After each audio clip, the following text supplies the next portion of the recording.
The picturesque Bamiyan Valley, situated between the peaks of the Hindu Kush mountain range in the Central Highlands region of Afghanistan.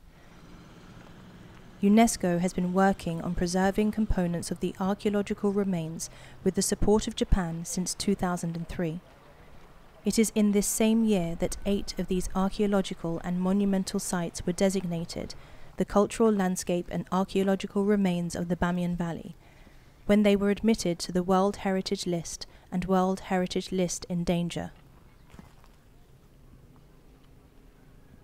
There are many challenges which face the long-term preservation of the site, including the stabilization of the Buddha niches, which have very large cracks if left unaddressed, which may lead to the collapse of the iconic site, erosion from extreme weather and natural disasters, as well as illegal excavations and human intervention that can negatively impact the site. UNESCO has attempted to mitigate against damage from these priority issues with the support of several donors, including the government of Japan, whose ambassador to Afghanistan visited the site with UNESCO in June 2023.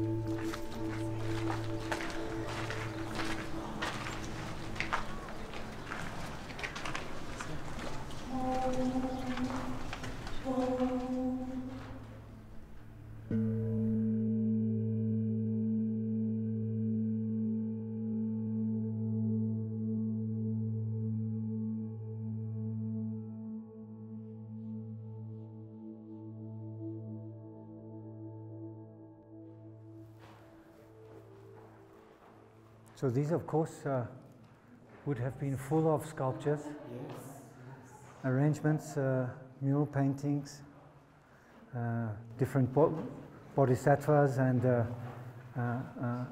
angels and so on. You can still see the shape of the sculpture. So every test you see here, it's a different kind of solvent or a different kind of you tried the variety method. of Yes, methods. because this is a stone wall, so it's more resistant. We wanted to find a good method to apply for the wall plasters. And this is our best solution. And it's actually, the funny thing is that it's a chemical, like an organic solvent, and we use a gel that is derived from Japanese algae. So it works in a very good way, and also it does not affect the original surface of the wall. I think for the future of Bamiyan, we can see that maintaining the landscape to a certain extent, the agricultural land, as well as the historical places, these monuments would be excellent and a wise, let's say, strategy for future generations. And this is where, of course, the contribution of Japan comes in, because Japan's contribution with UNESCO since 20 years has been about both the landscape, because we have worked on that on behalf of Japan, for Japan, on the landscape, as well as, of course, on these monuments.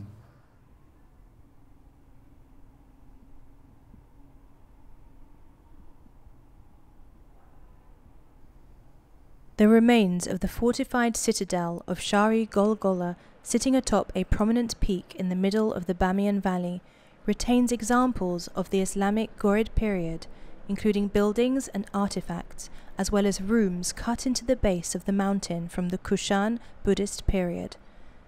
The citadel is threatened by erosion and water damage and remains an important site where ongoing works are being carried out with the support of the Italian government. Shah-e-Gulgula was demined in 2008 with support from the government of Japan, making it accessible to experts and the public alike, though there still may be threats buried under collapsed buildings and walls, highlighting the need for conservation efforts and archaeological investigation to be carried out with care and precision. The site also continues to receive increasing numbers of visitors, and UNESCO is undertaking works to increase safe access for the public and to control the circulation of people through the citadel so that neither the visitors nor the site are at risk.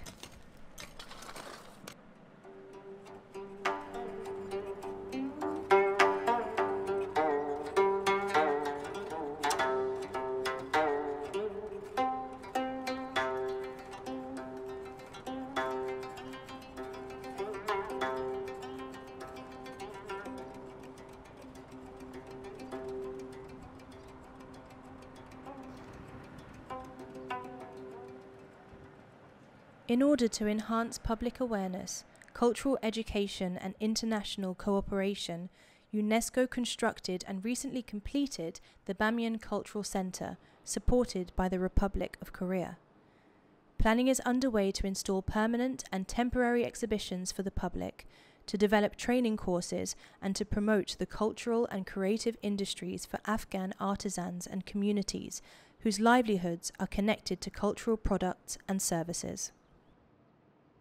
The components of the building were from local enterprise, so they also generated labor. This is why we love the concept from the beginning, because the whole project produced jobs for people in the Bamiyan Valley, majority, and over a number of years in a consistent manner. So now, of course, we hope to use this for international conferences, for cultural events, for education of the public through exhibition and other kinds of awareness raising about the, the cultural landscape of Bamiyan, which is, behind the stage.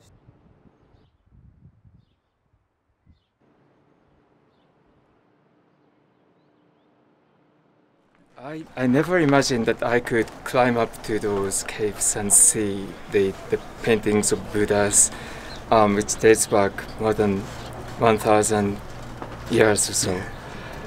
It's quite touching, and I want to thank the hard work of the UNESCO people and experts and Afghans, that this is not only the treasure of the Afghanistan, but it's a treasure of the entire humankind. So beautiful.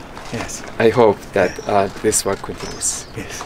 Excellent. And we are very happy that Japan is funding part of this project. Thank you. Excellent.